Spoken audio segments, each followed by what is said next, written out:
প্রসারিত করতে আবার দলকে যদি প্রশ্নের সম্মুখীন করেন তাহলে সেটা কোনো অবস্থায় সম্মুখীন হবে না। প্রিয় উপস্থিতি, আমরা জানি সবাই ইতিমধ্যে ফেব্রুয়ারিতে নির্বাচন। আমরা যদিও ফেব্রুয়ারিতে নির্বাচন, আমরা কাউন্ট করতে হবে যে ডিসেম্বর পর্যন্ত আমাদের সময়, এর চেয়ে বেশি সময় নেই।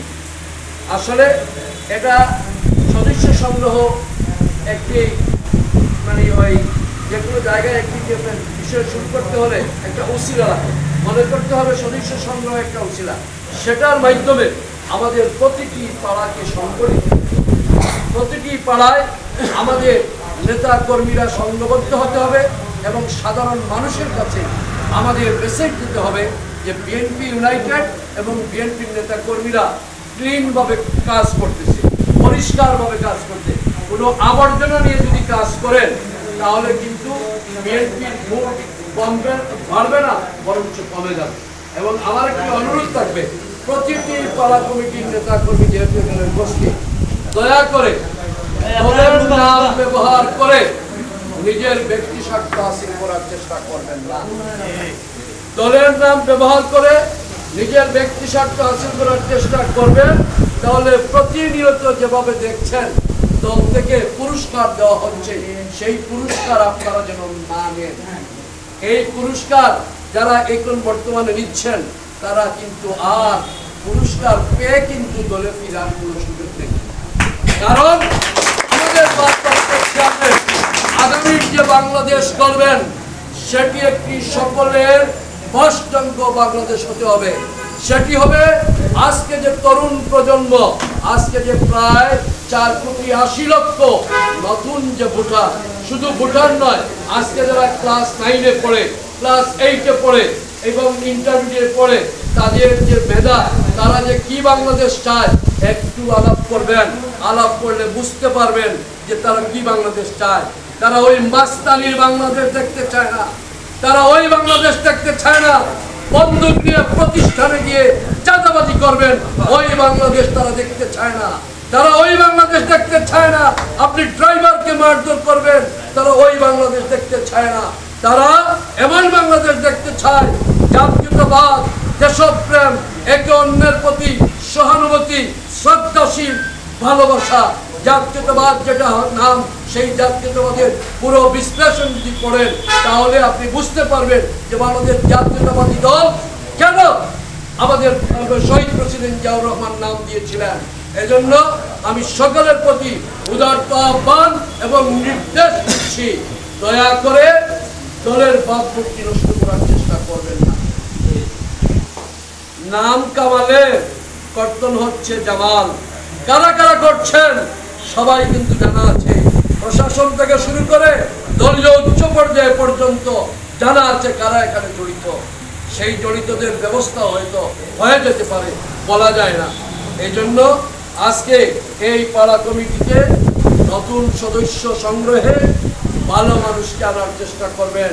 সে গরিব হতে পারে, সে দিনমজুর হতে পারে, সে একজন বাসার চাকর হতে পারে। ভোট কিন্তু তার একটা, আমারও একটা, তারও একটা। তারও দুহাত, আমারও দুহাত। আমাকে যেভাবে সৃষ্টি করেছেন আল্লাহ, তাকেও সৃষ্টি করেছেন। রিক্সার ড্রাইভার, ওই ট্রেলার ড্রাইভারের যে মর্যাদা, আমার সেই কোটিপতিও আমাদের জাতীয়তাবাদী দলের কাছে একই মর্যাদা, কোনো বেশ কম নেই।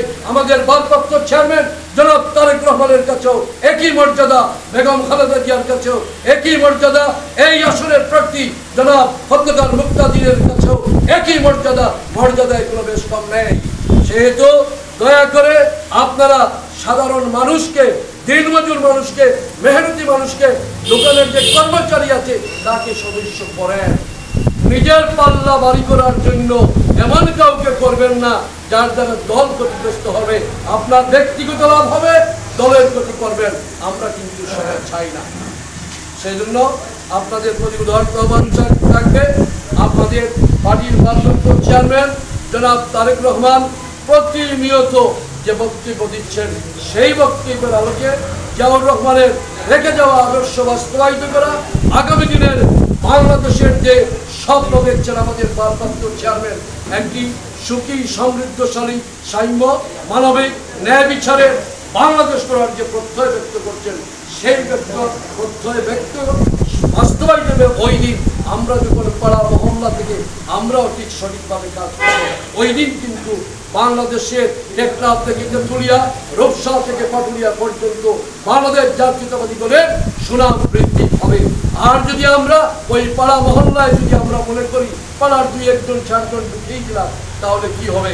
কিন্তু সামাজিক যোগাযোগ মাধ্যমে সেকেন্ডের সাথে বিশ্বে কিন্তু সেটা প্রচারিত হয়ে যাবে যে বাংলাদেশ জাতীয়তাবাদী দলের সিলেট মহানগরীর এই ওয়ার্ডে এই ধরনের একটি কর্মীকে সদস্যভুক্ত করেছে, সে চিনির ট্রাক নিয়ে পালিয়ে গিয়েছে, সে হয়তো চাঁদাবাজিতে লিপ্ত হয়ে গেছে, জমি দখলকারীতে লিপ্ত হয়ে গেছে এবং দলের 12টা বাজিয়ে দিলেন। তাই আমার অনুরোধ থাকবে, এবং আমি প্রথম দিন যখন আসি তখন আমি বলি যে জায়গায় যাই একই কথা বলি, কারো আত্মদাহ হতে পারে, তাতে আমার কিছু আসে যায় না, কারণ দলের পদ নিয়েছি এবং এই পদ ভোট দিয়ে আপনারা আমাকে নির্বাচিত করেছেন।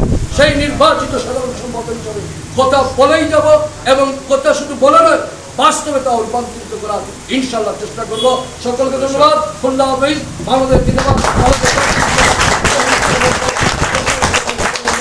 আগামী দিনের 18 কোটি মানুষের অন্তরের মণি আমাদের ভারপ্রাপ্ত চেয়ারম্যান জনাব তারেক রহমান। জিন্দাবাদ, জিন্দাবাদ। আসসালামু আলাইকুম।